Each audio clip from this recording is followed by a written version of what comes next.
다윗이 여호와께서 자기를 세우사 이스라엘 왕으로 삼으신 것과 그의 백성 이스라엘을 위하여 그 나라를 높이신 것을 알았더라. 하나님의 말씀입니다. 하나님께 감사합니다. 네, 오늘 본문은 다윗이 온 이스라엘의 왕이 되어서 하나님께서 세우시는 왕으로서의 면모를 보여준다고 말을 할 수가 있습니다. 오늘 사무엘하 5장에 이르기까지 다윗은 이스라엘의 왕으로서 합당하다는 것을 여러 사실로서 보여주었습니다. 먼저 군사적인 면에서 이전에 다윗을 무찌름으로써 사울은 천천히요 다윗은 만만이다라는 칭송을 받기도 했습니다.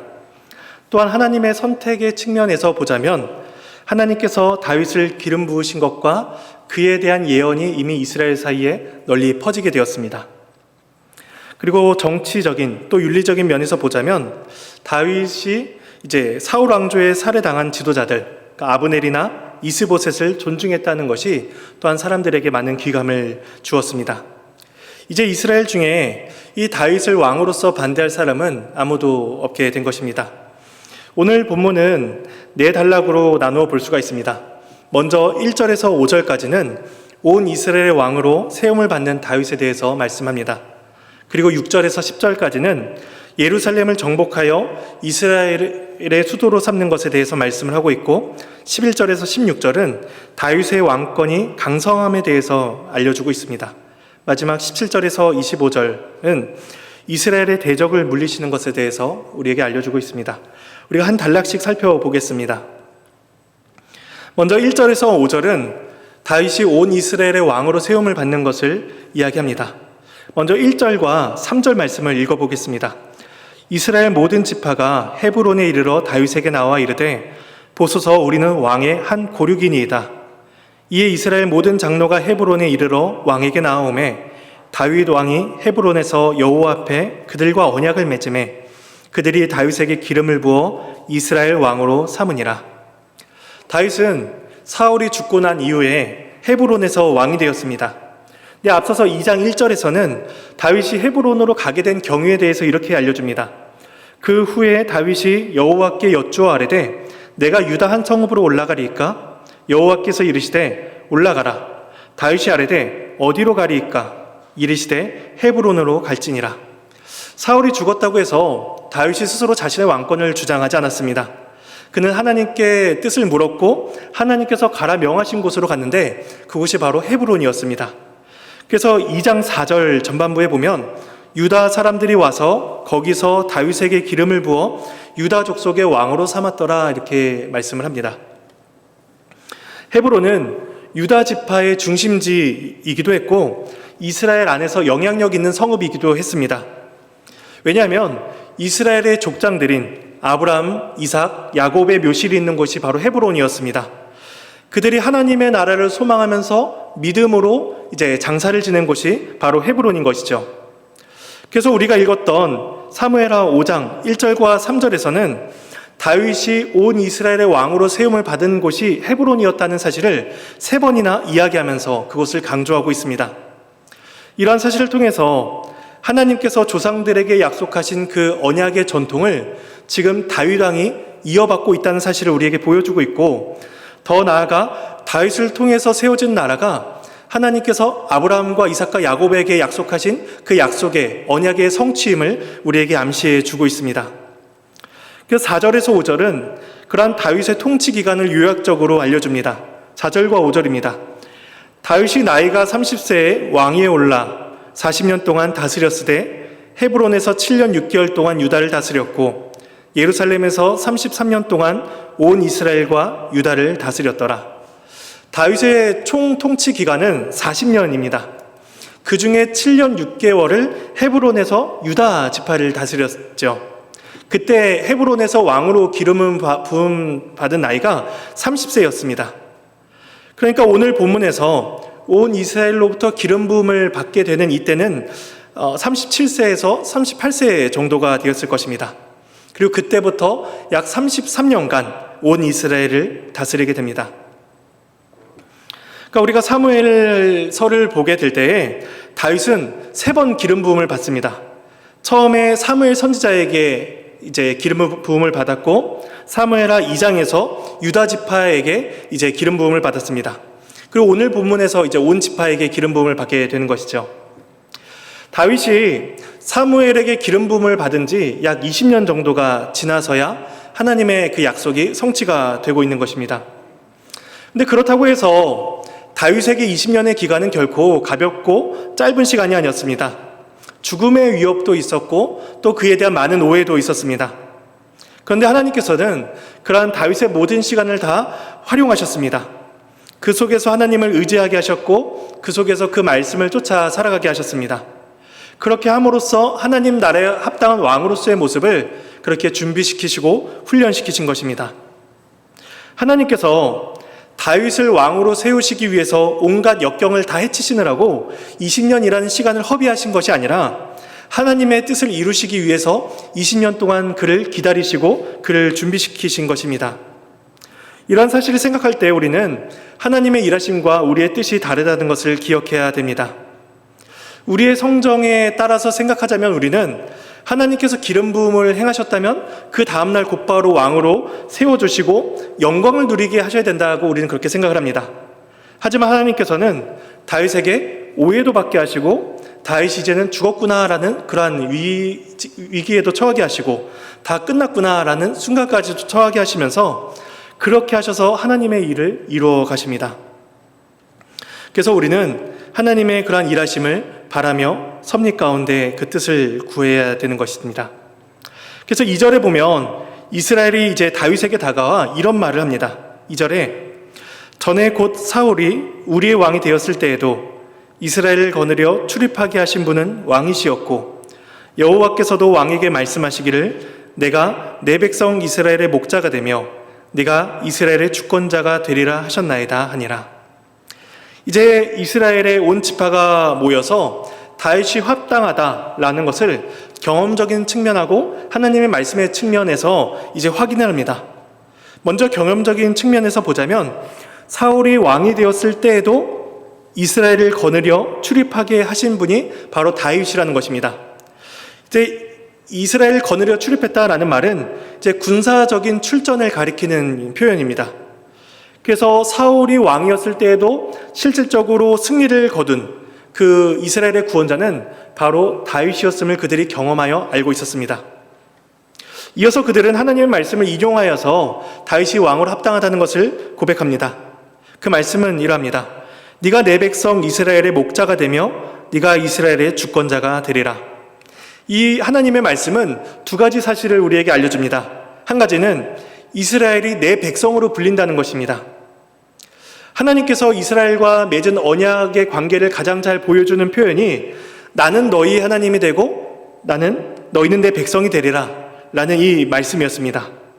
그래서 하나님께서 그 표현을 다윗을 왕으로 세우실 때에도 그대로 이제 읽히게 불리게 하십니다.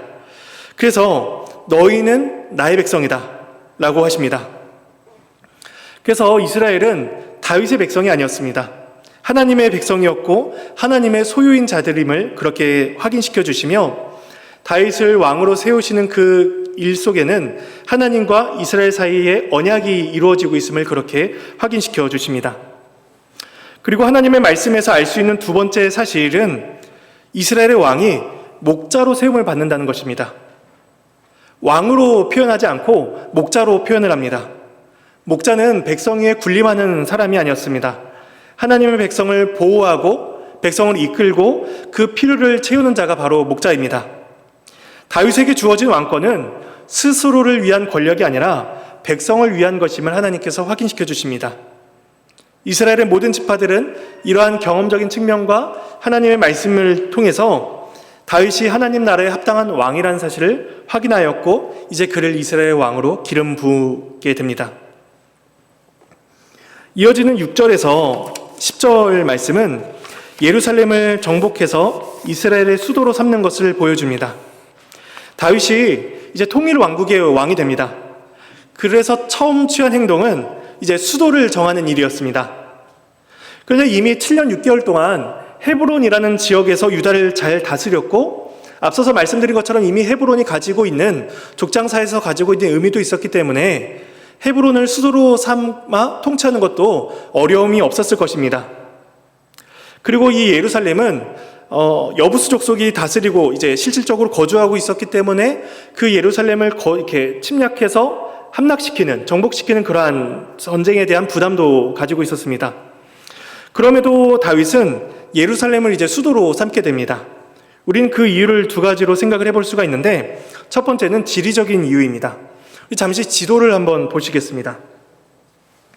지도를 보시면 이스라엘 12지파가 이렇게 각 지역을 분배를 받습니다. 근데 이 네모난 빨간 지역을 확대하면 이렇게 되는데, 헤브론은 이제 유다 지파에 속해 있고 또 이스라엘의 조금 남쪽 지역에 속해 있는 곳이 헤브론이었습니다. 반면에 예루살렘은 조금 더 북쪽으로 올라가서 이스라엘의 중심지 쪽으로 올라가고, 게다가 예루살렘은 베냐민 지파에 속해 있는 땅이었습니다. 그래서 유다 지파였던 다윗이 유다 지파의 땅에 속해 있던 헤브론을 수도로 삼지 않고 특별히 베냐민 지파에 속해 있는 예루살렘을 수도로 삼음으로써 이제 이 다윗이 남쪽 유다와 북쪽 이스라엘 간의 연합을 이렇게 도모한다는 것을 우리는 확인을 할 수가 있습니다. 그리고 예루살렘을 수도로 삼은 두 번째 이유는 하나님의 말씀에 순종하기 위해서였습니다. 사사기 1장 21절에 이렇게 말씀이 있습니다. 설교노트 2페이지 상단에 있습니다. 베냐민 자손은 예루살렘에 거주하는 여부수 족속을 쫓아내지 못하였으므로 여부수 족속이 베냐민 자손과 함께 오늘까지 예루살렘에 거주하니라. 이전에 출애굽한 이스라엘의 가나안 땅을 정복할 때에 베냐민 지파에게 예루살렘이 주어졌습니다. 근데 이 베냐민 지파는 여부수 족속을 쫓아내지 못했고, 그래서 다윗이 왕으로 세움을 받을 그 때까지도 여부수 족속이 예루살렘의 실질적인 거주자로, 통치자로 그렇게 지냈던 것입니다. 그래서 과거에 이스라엘이 하나님의 말씀에 온전히 순종하지 못했던 것을 다윗이 지금 말씀에 대한 순종을 실현시키고 있는 것입니다. 이것은 다윗의 능력을 보여주는 사실이 아니라 이스라엘의 왕의 평가 기준을 보여주는 것이었습니다. 하나님의 말씀은 오랜 기간 동안 무시되어 왔습니다. 하나님께서 가나안 족속을 멸절시키라, 예루살렘을 정복하고 그들을 다 쫓아내라 말씀하셨음에도 불구하고 다윗이 세워질 때까지 하나님의 말씀은 실현되지도 않았고 그들에 의해서 무시를 당하고 있었습니다. 이제 다윗은 오랫도록 방치되었던 하나님의 말씀을 성취하고 있는 것입니다. 그들을 하나님의 땅에서 멸절시킴으로써 이스라엘의 왕은 어떠해야 되는가를 보여주고 있는 것이죠. 이스라엘의 왕은 하나님의 말씀에 순종하고 그 말씀을 성취하는 자여야만 했습니다. 이런 두 가지 이유, 지리적인 이유와 하나님의 말씀에 순종하는 이유 때문에 그가 예루살렘을 정복합니다. 근데 본문 6절에 보면 여부수 족속의 자신만만한 태도가 이제 보입니다. 6절 말씀입니다. 왕과 그의 부하들이 예루살렘으로 가서 그 땅 주민 여부수 사람을 치려하매 그 사람들이 다윗에게 이르되 네가 결코 이리로 들어오지 못하리라. 맹인과 다리 저은 자라도 너를 물리치리라 하니 그들 생각에는 다윗이 이리로 들어오지 못하리라 함이나. 맹인과 다리 저는 자라도 너를 물리칠 수 있다라고 이야기합니다. 이 말은 맹인과 다리 저는 자라도 너를 막아서겠다, 전심전력으로 너를 막아서겠다라는 말씀이 아니라 맹인과 다리를 절어서 전쟁에 참여할 수 없는 그러한 자들이라도 너 정도는 충분히 막을 수 있다라는 그러한 조롱의 말입니다. 그렇게 조롱을 할 정도로 이 예루살렘은 난공불락의 성읍으로 여겨졌습니다. 지도를 또 보시면 이 예루살렘 성입니다. 근데 이제 이 동쪽, 예루살렘 동쪽에 보시면 기드론 시내가 이렇게 북에서 남쪽으로 흐르고 있습니다. 그래서 예루살렘의 동쪽은 가파질은 이제 절벽으로 이루어져 있습니다. 그리고 서남쪽에서 남쪽으로 이루는 데는 흰놈의 골짜기가 지나고 있어서 이제 삼면이 이제 계곡으로, 절벽으로 이루어져 있습니다. 그래서 이쪽으로는 이제 군사들이 침략을 하기가 어려운 상태이기 때문에 이제 예루살렘 입장에서는 이제 북쪽 지방, 이게 쳐들어올 수 있는 지역만 이제 위치하고 막으면 충분히 막을 수가 있었습니다. 그래서 자연적인 이 환경, 방책으로도 충분히 보호를 받을 수 있는 곳이 바로 예루살렘이었습니다. 그러니까 이들이 메인과 다리전자라도 너는 충분히 막을 수 있다라고 이렇게 조롱할 만한 곳이었죠. 근데 8절에 보면 다윗이 예루살렘을 어떻게 공격했는지 짐작하게 하는 말이 나옵니다. 8절에 그날에 다윗이 이르기를 누구든지 여부수 사람을 치거든 물 깃는 대로 올라가서라고 이야기합니다. 이때 물 깃는 곳이란 이 지도에 보시면 이제 동쪽에 있는 기온샘을 가리킨다고 이제 추정을 합니다. 이제 기드론 시내가 있고 옆에서 샘이 있는 것이죠. 근데 이 기온샘에서 물을 퍼 올리는 수로가 이제 1867년에 발견이 되었다고 합니다. 그래서 이제 월원의 수로라고 이제 불리고 있는데 이 수로가 예루살렘에서 기온샘까지 수직으로 15m로 이제 만들어져 있다고 합니다. 그래서 예루살렘이 포위가 되더라도 예루살렘 사람들은 그 기온샘의 수로를 통해서 물을 퍼올릴 수가 있는 것이었죠. 만일에 다윗이 8절에서 이야기한 물 깃는 대로 올라가서라고 하는 말이 이 기온샘을 가리키는 것이라면 일부 군사들이 그 수로를 올라타고 가서 이제 다른 병사들이 올라올 수 있도록 그렇게 조치를 취했을 것입니다. 이제 다윗이 정복한 예루살렘을 가리켜서 시온산성 다윗성이라고 표현을 합니다. 7절 말씀에 다윗이 시온산성을 빼앗았으니 이는 다윗성이더라. 이 시온산은 예루살렘 남동쪽에 위치한 산지였습니다. 그래서 이후에 하나님의 성, 거룩한 산, 큰 왕의 성이라고 이제 시온이 불리게 되는 것이죠. 이제 하나님께서는 이곳에 성전을 지으셔서 모든 열방이 시온산, 특별히 하나님의 성전이 있는 곳으로 모여서 예배할 수 있는 그 은혜를 베푸신다라고 선지자들을 통해서 말씀하셨습니다. 그래서 이제 이 다윗이 예루살렘을 정복하고 그것을 수도로 삼습니다. 근데 10절 말씀에 다윗의 승리를 가리켜서 이렇게 설명합니다. 10절에 만군의 하나님 여호와께서 함께 계시니 다윗이 점점 강성하여 가니라. 다윗의 승리를 가리켜서 그의 개인적인 재능이나 천재적인 자질, 다윗의 특별함이 있다라고 이야기하지 않습니다. 하나님께서 그와 함께 하셨다라고 이야기합니다. 설교 노트 2페이지 하단에 보시면 사무엘상 16장과 18장 말씀을 인용했습니다. 16장 18절에 보시면 용기와 무용과 구변이 있는 준수한 자라 여호와께서 그와 함께 계시더라라고 다윗을 평가합니다.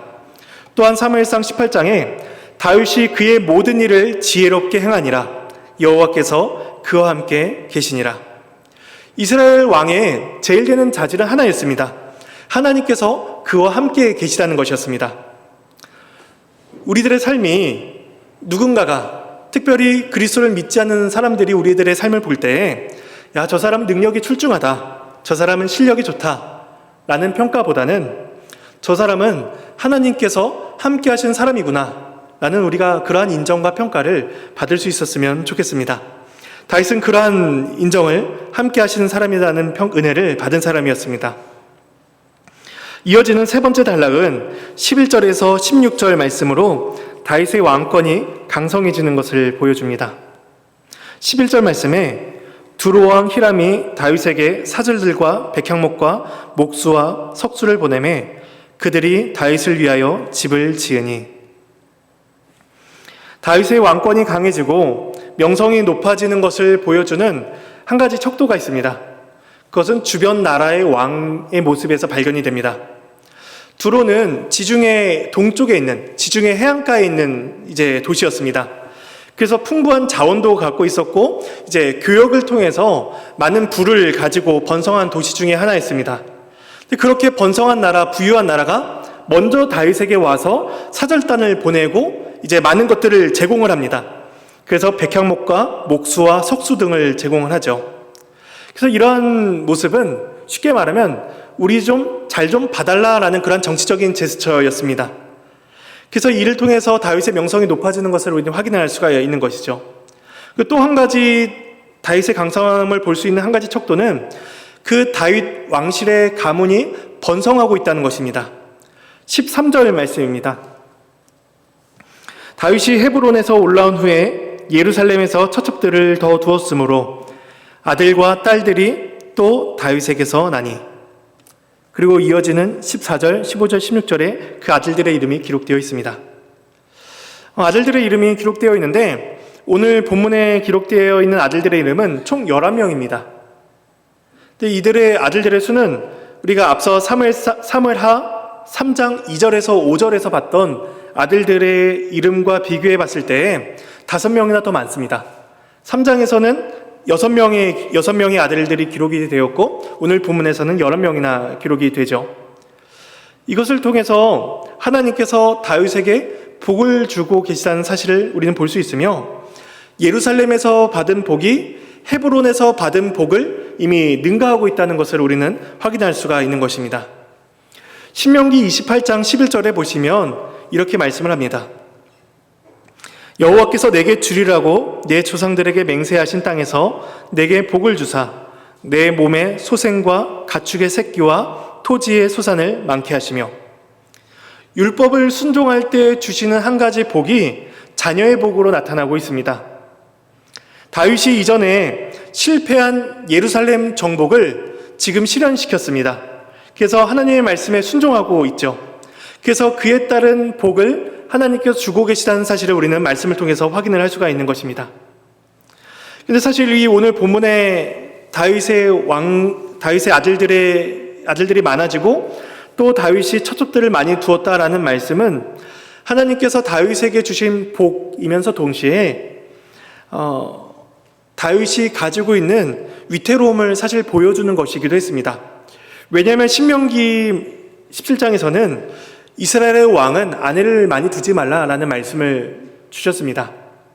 근데 다윗은 첩첩들을 많이 두고 주변 지파들과의 관계를 이제 돈독하게 하고 있는 것이죠. 그런 점에서 자녀를 많이 두고 있는 다윗의 모습은 한편으로는 하나님께 복을 받고 있는 모습이면서 동시에 다윗의 위태로움을 보여주는 모습이다, 표현이다라고 우리는 생각할 수가 있습니다. 실제로 이후에 다윗은 아들들로 인하여서 많은 환난을 당하게 됩니다. 이것이 세 번째 단락이었고요. 마지막 네 번째 단락은 17절에서 25절까지의 말씀입니다. 그래서 다윗이 이스라엘의 대적을 물리치는 것을 보여줍니다. 블레셋은 이스라엘의 오랜 원수로 여겨졌습니다. 그래서 블레셋을 쳐서 물리친다는 것은 이스라엘의 적을 없앤다는 것을 상징합니다. 그래서 그 블레셋을 물리치는 일은 이스라엘의 왕으로서는 필수적인 역할이었던 것이죠. 사무엘상 9장 16절에 보시면 사울을 세우실 때 이렇게 말씀을 하십니다. 너는 그에게 기름을 부어 내 백성 이스라엘의 지도자로 삼으라. 그가 내 백성을 블레셋 사람들의 손에서 구원하리라. 내 백성을 블레셋 사람의 손에서 구원하리라. 이 말씀은 초대 왕인 사울에게 주신 말씀입니다. 그런데 사울은 이스라엘의 원수인 블레셋을 멸절시키는 것보다도 오히려 다윗을 죽이는 데 더 관심이 있었습니다. 그래서 사울은 왕의 책임을 다하지 못했고 결국 그 블레셋에 의해서 죽임을 당하게 됩니다. 오늘 본문 17절에 보면 이스라엘의 왕이 되었다는 소식을 듣고 블레셋이 다윗을 치기 위해 이제 올라옵니다. 그들은 앞서서 사울 왕조를 무너뜨린 것처럼 충분히 다윗 왕조를 무너뜨릴 수 있다라고 그렇게 자신 있게 올라오는 것 같습니다. 그래서 오늘 본 단락에서는 블레셋이 두 번 쳐들어옵니다.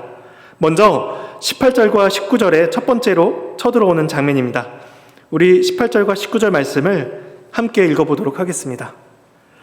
블레셋 사람들이 이미 이르러 르바임 골짜기에 가득한지라 다윗이 여호와께 여쭈어 이르되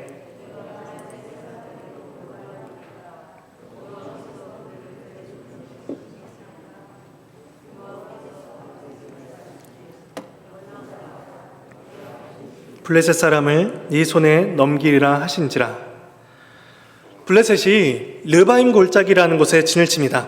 이 르바임 골짜기는 예루살렘에서 남서쪽으로 약 1.6km 정도 떨어진 지역이었을 것이라고 봅니다. 근데 다윗이 하나님께 여쭙습니다. 다윗은 사울과 달랐지요. 다윗은 하나님의 뜻을 물어보았고 하나님께 전적으로 의지를 합니다. 그리고 하나님께서는 그런 다윗에게 승리를 약속하십니다. 20절과 21절입니다. 다윗이 바알 브라심에 이르러 거기서 그들을 치고 다윗이 말하되 여호와께서 물을 흩음같이 내 앞에서 내 대적을 흩으셨다 하므로 그곳 이름을 바알 브라심이라 부르니라. 거기서 블레셋 사람들이 그들의 우상을 버렸으므로 다윗과 그의 부하들이 치우니라. 물을 흩음같이 주께서 대적들을 흩으셨다는 뜻으로 바알 브라심이라는 이제 명칭을 사용합니다. 이 바알 브라심이라는 말은 문자적으로는 이제 흩으심의 주, 아니면 터져 나옴의 주라는 이제 뜻을 가지고 있습니다. 그래서 하나님께서 다윗 앞에서 대적들을 흩어 버리셨다는 뜻이거나 혹은 다윗 앞에서 대적들을 터트려 버리셨다라는 뜻을 가지고 있는 것이 바알 브라심입니다. 이제 블레셋 사람들이 다윗에게 패해서 도망을 합니다. 근데 그때 도망할 때 우상들을 버려두고 도망을 하죠. 근데 블레셋이 자신들의 우상을 버려두고 가는 이 일은 앞서서 사무엘상 4장에서 이스라엘이 블레셋에 패해서 언약궤를 버려두고 가는 상황과 이제 역전이 일어나는 듯한 모습을 보여줍니다.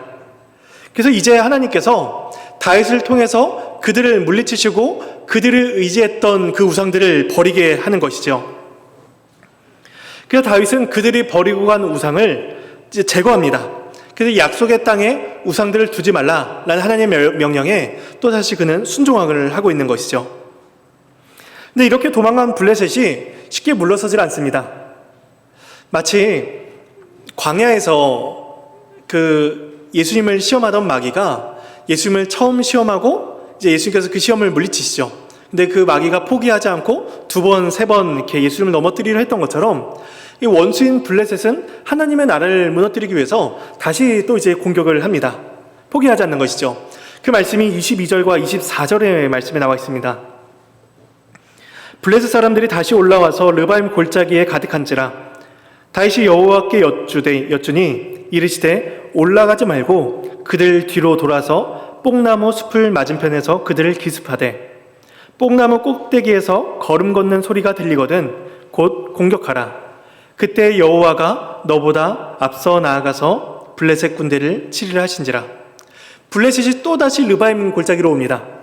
그리고 다윗은 또다시 하나님께 여쭙습니다. 이미 다윗은 승리를 경험했기 때문에 하나님께서 그 원수를 이기게 하실 것이라는 확신을 충분히 가지고 있을 수가 있었습니다. 그런데 다윗은 임의로 행동하지 않고 또다시 하나님의 뜻을 묻습니다. 왕이지만 철저히 하나님의 말씀에 따라 살아가야 된다는 것을 지금 다윗이 그렇게 보여줍니다. 근데 하나님께서는 이전과는 또 다른 방법으로 그 블레셋을 물리칠 방법을 보여주십니다. 얼핏 보기에는 상황은 굉장히 비슷해 보입니다. 똑같이 르바임 골짜기로 왔고 똑같이 다윗을 대적합니다. 근데 하나님께서는 그 속에서 다른 계획을 가지고 있으셨습니다.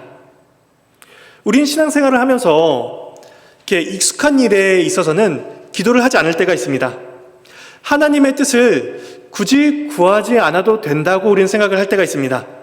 내가 늘 해오던 일이고 내가 늘 승리를 경험했던 일이고 내 실력으로는 얼마든지 할 수 있는 일이다라고 생각하는 일이 우리가 늘상 기본적으로 겪는 일들입니다.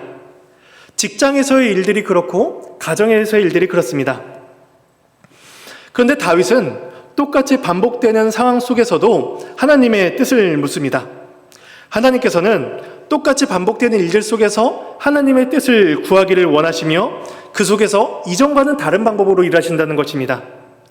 여기에서 우리는 일상생활에서 우리가 하나님께 기도하며 하나님의 뜻을 구해야 될 이유를 발견하게 되는 것입니다. 이제 하나님은 이스라엘을 매복시키셨다가 그들을 공격하게 하십니다.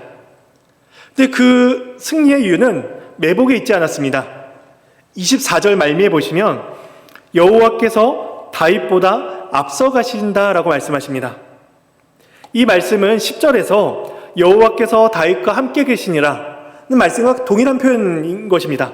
하나님께서 다윗과 함께 계셨고 함께 계신 하나님께서 다윗에 앞서 일하시는 것이죠. 그래서 25절에 보면 하나님께서 함께 하시는 왕으로서의 합당한 모습이 나타나고 있습니다. 이에 다윗이 여호와의 명령대로 행하여 블레셋 사람을 쳐서 게바에서 게셀까지 이르니라. 지도를 또 잠시 보시면 이제 르바임 골짜기로 온 블레셋을 다윗이 물리칩니다. 이제 상단 부분의 지도에서 빨갛게 네모 쳐진 부분이 이제 하단에 확대되어 있는 부분입니다. 그래서 이 동그란 부분이 이제 르바임 골짜기에서 블레셋과 다윗이 마주한 곳이라고 이제 짐작을 합니다. 이제 그곳에서 이제 다윗이 블레셋 족속을 쳐서 이제 공격을 하죠. 근데 그곳이 어디로 그들이 도망을 치냐면 게바에서 게셀까지라고 이야기합니다. 그래서 남쪽으로 올라와서 북쪽으로 이제 도망을 가게 되는 것이죠. 이제 게바에서 게셀까지는 약 32km 정도 거리가 된다고 합니다. 그러니까 약 30km를 넘는 기간 동안 다윗이 그들을 쳐서 무찌르고 멸절시킨 거죠. 그래서 블레셋이라는 이름이 사무엘하 8장 1절에서 한번 잠깐 언급이 되고 난 이후에 더 이상 이스라엘 역사에 기록이 되지 않습니다. 그러니까 오랫동안 이스라엘을 위협하던 이 블레셋의 위협이 이제 약속된 왕 다윗 왕으로 인해서 그렇게 멸절되고 이스라엘 역사 속에서 사라지고 있는 것입니다. 여기에서 중요한 것은 다윗이 여호와의 명령대로 행했다는 것입니다. 다윗은 과거 이스라엘이 왕을 요구했던 것과는 다른 모습을 보여주고 있습니다. 왜냐하면 과거에 사무엘상 8장에서 이스라엘의 왕을 요구할 때 요구한 내용은 다른 나라들과 같이 요구를 합니다. 그리고 다른 나라들과 같이 왕이 앞서서 싸워 나가주기를 요청을 합니다. 근데 다윗은 그 이스라엘이 요구했던 것처럼 세상 나라들과 같이 그들 앞에 나가서 싸우질 않습니다. 이스라엘 앞에 나가서 싸우시는 분은 다윗이 아니라 하나님이셨습니다. 그래서 이스라엘은 세상 나라와 같은 왕이 아니라 하나님이 다스리는 나라이심을 그렇게 증거하고 있는 것입니다. 이스라엘은 세상의 왕, 세상의 나라를 원하고 있었지만 하나님께서는 친히 이스라엘의 왕이 되셔서 친히 그 나라를 다스리고 계신 것입니다. 이제 우리는 말씀을 정리하면서 두 가지 결론을 생각해 볼 수가 있습니다. 첫 번째는 하나님께서 그 다윗의 통치를 가리켜 말씀하시기를 3절에서 내 백성 이스라엘의 목자가 된다고 말씀하셨습니다. 이스라엘의 왕은 권력 위에 군림하는 자가 아니라 하나님께서 부르신 자들을 양육하고 그들과 같이 낮아져서 보호하는 자였습니다. 다윗의 왕권은 이스라엘에게 목자 같은 자가 필요하다는 사실을 깨우쳐 줍니다. 오늘 본문에서 다윗은 하나님의 말씀에 순종함으로 그 사명에 어느 정도 순종하는 것처럼 감당하는 것처럼 보이지만 사실 그의 통치는 40년밖에 되질 않았습니다. 그리고 그 40년의 통치도 온전하지 못했습니다. 그는 얼마 가지 못해서 하나님 앞에 범죄하고 말죠. 따라서 다윗의 순종을 볼 때 우리는 참된 목자로서 오시는 예수 그리스도를 소망하게 됩니다. 또한 이후에 나타나게 될 다윗의 불순종을 보면서 우리는 또한 참된 목자이신 예수 그리스도를 바라보게 되는 것입니다. 예수 그리스도는 참된 목자로서 우리에게 오시고 그 속에 속한 자들, 교회 안에 속한 자들을 말씀으로 양육하시고 그들을 하나님의 뜻으로 인도해 가십니다. 우리가 그 목자이신 그리스도의 은혜를 받고 있는 것이죠. 두 번째 적용점은 다윗 왕을 통한 축복이 왜 이스라엘에게 주어졌는가입니다. 하나님께서 다윗을 왕으로 세우셨고 영화롭게 하셨고 높임을 받게 하셨죠. 전쟁 가운데 승리하게 하셨습니다. 근데 그러한 다윗의 축복이 왜 주어졌냐는 것입니다. 그리고 이 질문은 하나님의 사랑이 왜 우리에게 주어졌는가라는 질문과 맥을 같이 합니다. 본문 12절에서 그에 대한 답을 제시해주고 있습니다. 우리 12절 말씀을 함께 읽어보도록 하겠습니다. 다윗이 여호와께서 자기를 세우사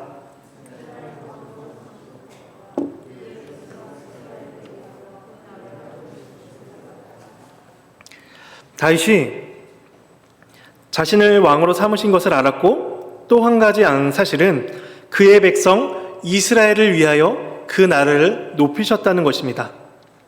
하나님께서 다윗을 목자로 삼으신 것, 하나님께서 다윗을 강성하게 하신 것, 하나님께서 다윗을 통해서 블레셋을 물리치게 하신 것, 오랜 적국을 이기게 하셔서 이스라엘에게 평안을 주신 것, 그것은 오직 단 한 가지 이유 때문이었습니다. 이스라엘을 위해서였습니다. 어떻게 보면 하나님께서는 다윗 한 사람을 높이 세우시는 것에 별 관심이 없으십니다. 하나님은 다윗에게 관심이 있으시기보다도 오히려 그를 통해서 통치를, 다스림을 받는 백성, 그 이스라엘에 관심이 있으셨고 그 이스라엘을 사랑하사 그들을 위해서 다윗을 통해서 일하신 것입니다. 우리가 참 하나님이신 성자 예수님께서 인간의 몸을 입어 십자가의 죽으심을 당하신 이유를 무엇으로 설명을 할 수가 있을까요? 오늘 본문을 통해서 우리는 그 답을 발견할 수가 있습니다. 하나님께서 그 백성을 위하셨다는 것입니다. 하나님께서 죄로 인해 죽을 자들을 선택하셔서 우리를 구원하기를 위하셨습니다. 하나님은 우리를 사랑하기를 위하셨고 우리를 자기 백성으로 삼기를 위하셨습니다.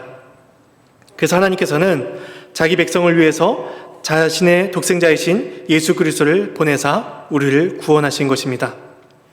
그래서 우리가 주일에 모여 주 앞에 나아갈 수 있는 것 또한 하나님께서 우리를 큰 사랑으로 베풀어 주셨기 때문입니다. 오늘 말씀은 다윗을 통해서 이스라엘의 왕이 어떠한가를 보여주고 있지만 그 모습은 결국 예수 그리스도를 통해서 우리에게 보여주실 하나님 나라의 복됨을 알려주고 계십니다. 하나님 나라의 복됨은 예수 그리스도 안에서 이미 우리에게 주어지고 있으며 우리가 누리고 있는 하나님 나라의 영광스러움은 우리의 능력 때문이 아니라 하나님께서 그 백성을 위해서 행하신 일의 결과라는 사실입니다. 우리가 하나님께서 그의 백성을 위해 행하신 일을 기억하고 감사하며 하나님께 영광을 올려드리는 주의 백성이 되어야 할 것입니다. 우리 함께 찬송하시겠습니다.